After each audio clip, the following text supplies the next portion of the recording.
Right, today we had a question from a listener asking how to back up a SQL Server database. And I'm going to give you three ways.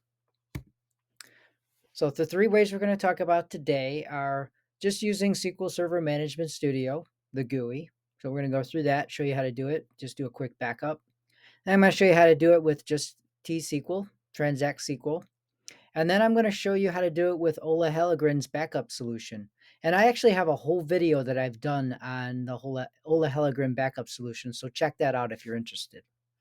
Okay, here we go. So first method is going to be just backing up using SSMS and the GUI. So you just go to the database you want to back up, right click and go to tasks and say backup. And it automatically populates the database name full, and then you're going to have to give it a location. So I've already got one here. So it's going to my E drive and a directory SQL Server Backups SSTS admin.back. And it runs the backup. Pretty simple. All right. Method number 2, we're going to use TSQL and the backup database command, which is right here on our screen. So we've got backup database. We give it a name. Then we say to disk and we give it a location. So we've already got one there named SSTS admin. So in this case, I'm just going to put like a 2 on the end of it just to give it a unique name. And we're going to run execute. And that will back up our database. And it just tells you some basic information, how many pages were backed up, how long it took, etc. Okay, so now we're going to just go through the Ola Hallengren solution backup. And this is, I have a complete video on this, so please feel free to check that out if you're interested. So we're just going to do a basic backup here. This is just a store procedure call, and there's a ton of parameters that you can pass. We're just going to use 3 right now, the minimal. So we're going to pass in the database that we're going to back up, which is AdventureWorks 2019. We're going to give it a directory to direct the backup to, and then we're going to tell backup type, which in this case is a full backup. You just run that.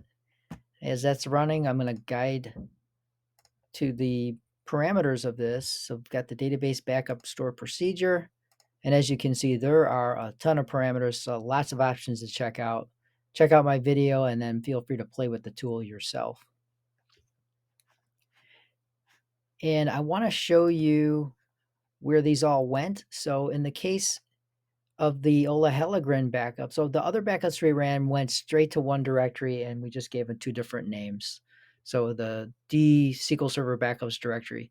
And then the Hallengren scripts actually create a complete structure for you, which is kind of nice. It organizes everything. So in here, it's got the name of the server, and then it creates a database name and creates a folder for full, and then dumps it in there and gives it a unique name with the date and time on the end. So all real nice functionality of the backup solution.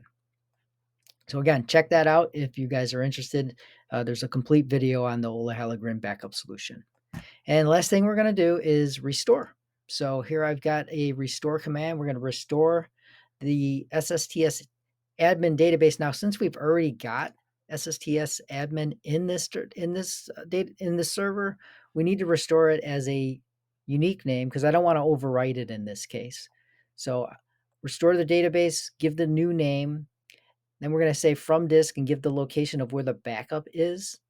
And because we are restoring on the same server, there's already files out there that we don't want to overwrite. So we need to move these logical names. So this is the SQL Server data file and the SQL Server log file. And if you expand the properties of the database, you'll see these 2 files. So these are the logical names that we've got, and then the physical names of where they are. C program files, Microsoft SQL Server, MS SQL 15, MS SQL data. That's where they're sitting. So in our case, we are just going to create files in the same directory. We're going to put a unique designator on the end of _2, and we run the restore.